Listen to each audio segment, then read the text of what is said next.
What's up, guys? Welcome back to another video. Yes, we're back with another episode of Accepting All Trades. This one's for you, Flyers fans.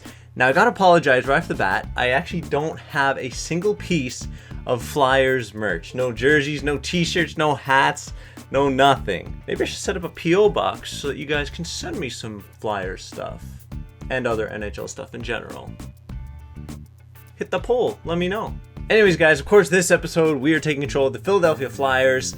I'm excited for this one. I've seen a ton of requests. I must have a lot of Flyers fans watching these videos because they've been requested a ton, so I'm finally getting to your team. And I don't want you guys to worry if I haven't gotten to your team already.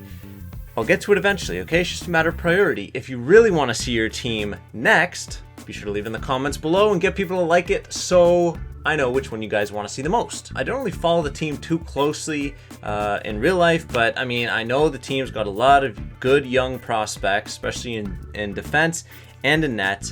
Obviously, they have Nolan Patrick as well, but the established names, Claude Giroux, Jake Voracek, Ghost. We've got the updated rosters, so Mrazek should be their starting goaltender. It should be an interesting episode. Be sure to let me know how you think the Flyers are going to do. Be sure to vote. Will they miss the playoffs? Will they get eliminated in the playoffs? Or will they win the cup? The elusive Stanley Cup. It's actually kind of hard to win.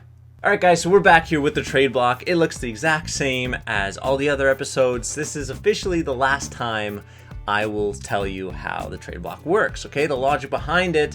If you don't know, you can watch now, or you can go watch the other previous episodes, which I very highly suggest that you do. And going forward, we'll just skip this part. I'll show you the trade block, but it'll just be very quick and we'll blow right by it. And of course, the time I just took to explain that will negate the time savings in future episodes, as I'm doing right now.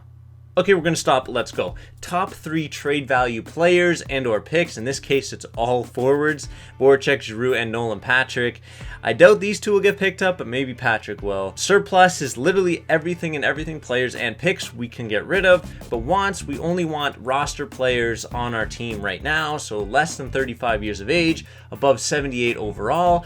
Only players, no picks, because we want to win the cup this year. Now let's take a look at your opening day rosters for the Philadelphia Flyers. You've got Simmons, Giroux, and Voracek. That's very solid, as always.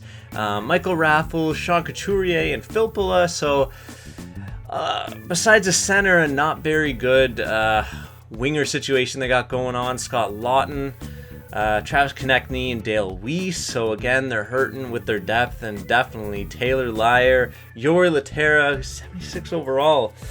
I wonder who won the Braden Shen trade in this one.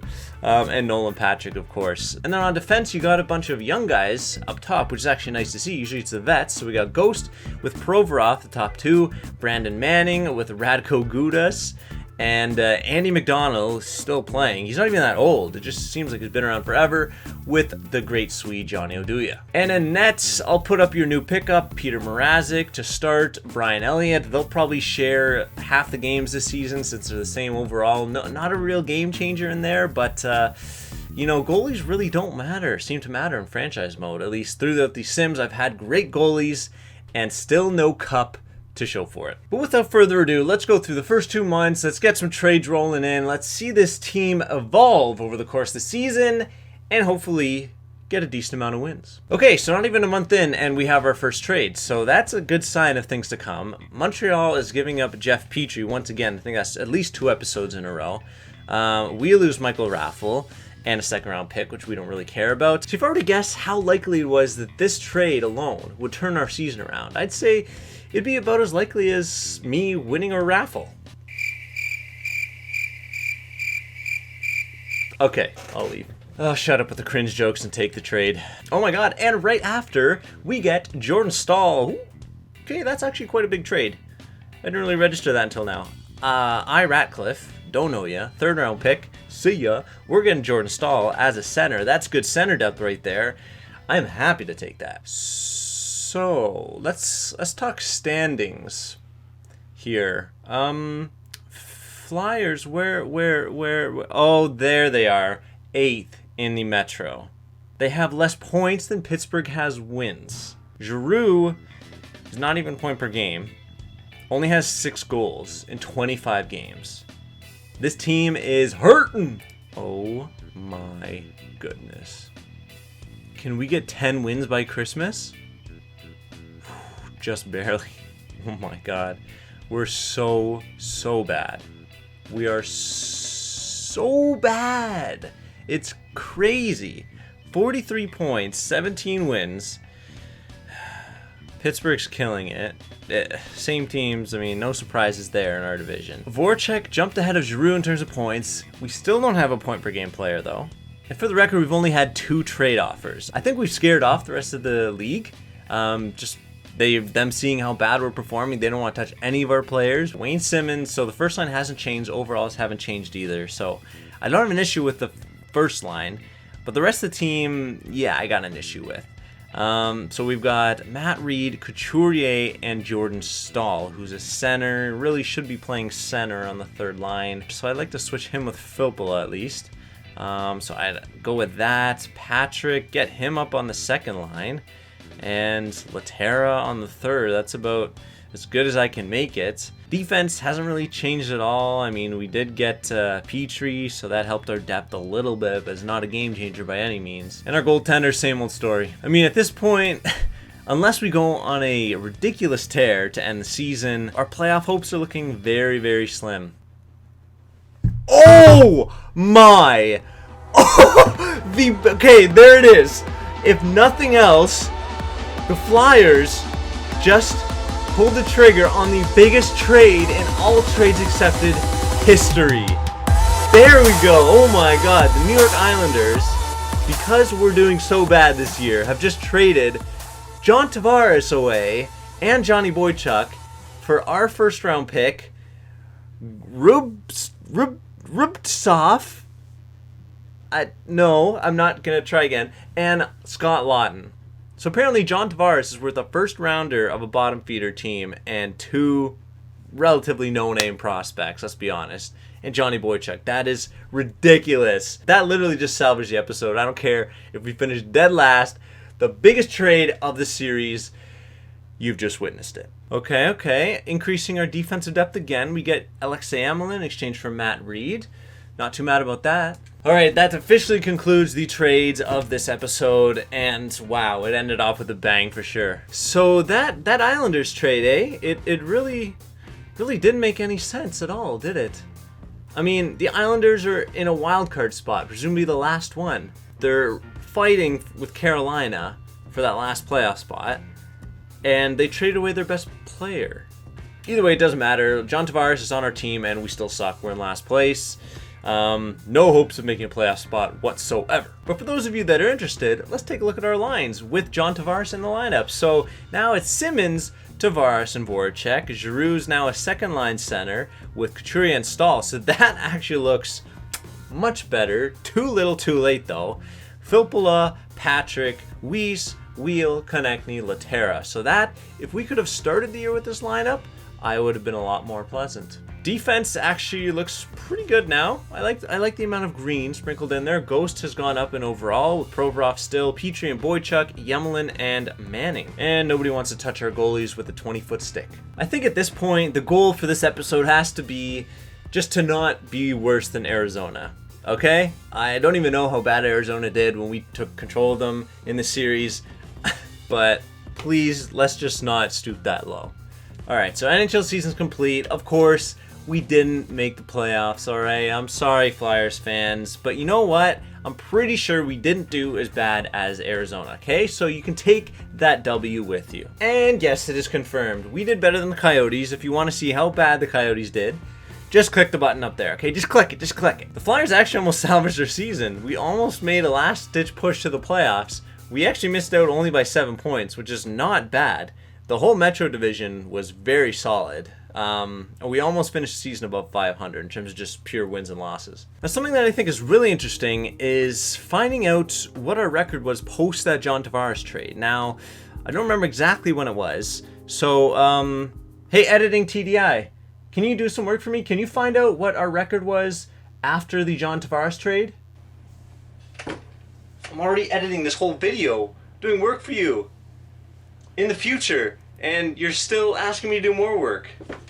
This guy. So apparently, in addition to recording and editing this video, I now have to do some analysis as well. Thanks, past me. But I did it. I looked into it. Okay, so we acquired John Tavares on February 9th. Since then, we went 15, 11, and 5. But that's over just a total of 31 games. So if you extrapolate that record across a full 82 game season, our record ends up being 40, 29, and 13, resulting in 93 points and resulting in a Philadelphia Flyers playoff berth. But it doesn't matter because that's not what happened. We didn't even make the playoffs. We lost by 7 points.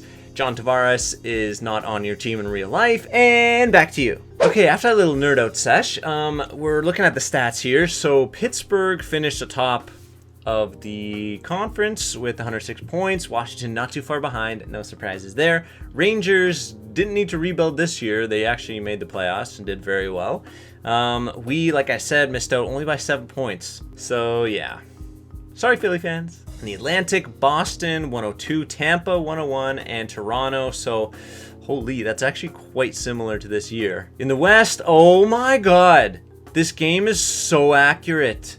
Vegas at the top of the conference with 106. Actually, no, it's not that accurate. Vancouver way up here. Chicago making the playoffs. And in terms of team points, you got Giroux, Voracek, and Tavares. Of course, no surprises. Nobody point per game, but pretty fair contributions from all three of those. Simmons, Stahl, Couturier. Yeah, really no complaints. Could have used some more goals from our defense, though. Mrazek went about 500. Elliott didn't do so hot. Save percentage, Mrazek's was palatable. Elliott's meh. Yeah, Elliott. Oh God, why did we play him so much? In terms of points from across the league, Crosby finished first with Sagan and Ovi not too far behind. Erik Karlsson actually had a wonder year. 81 points, almost a point per game. That's incredible. There wasn't a huge point spread though this year. It looks like it was a very competitive league. And JVR, wow, probably the surprise of the episode here. More points than Matthews. I assume they're playing on the same line. If we get that production of JVR in real life, easy cup for the Leafs. And then in net you got Matt Murray, Smith, Holtby, Lundqvist with all 40 plus wins. Save percentage, you've got Lundqvist. There you go. All you Lundqvist haters, he probably carried the Rangers once again to a playoff berth. And goals against, Mike Smith. So, that's actually very competitive. It'll probably be either Smith or Lundqvist for the Vezina this year. And looking at the playoff tree, it's Chicago versus Minnesota. I wonder if Minnesota can actually shake their demons and finally oust Chicago in the playoffs.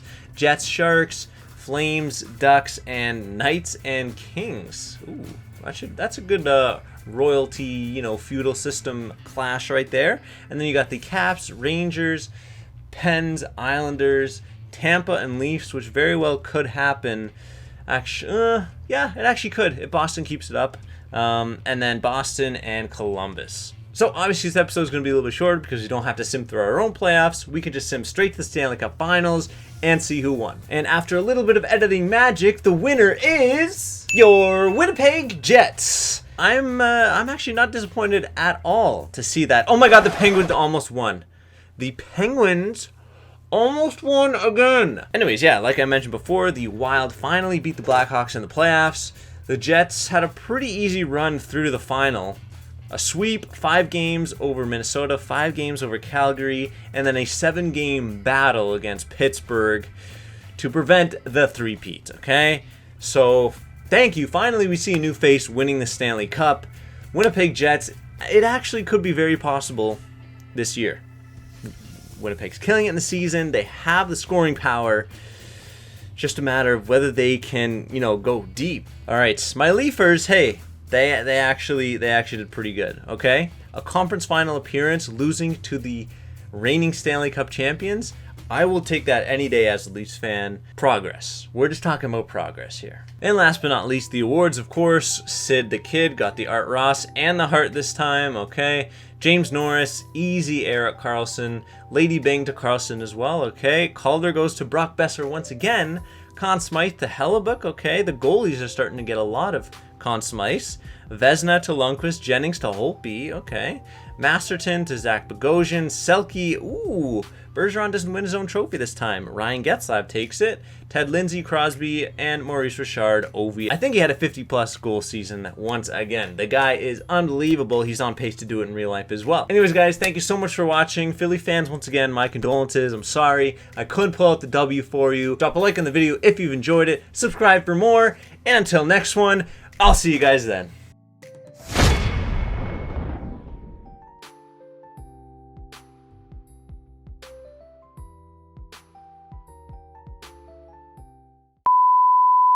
And back to you.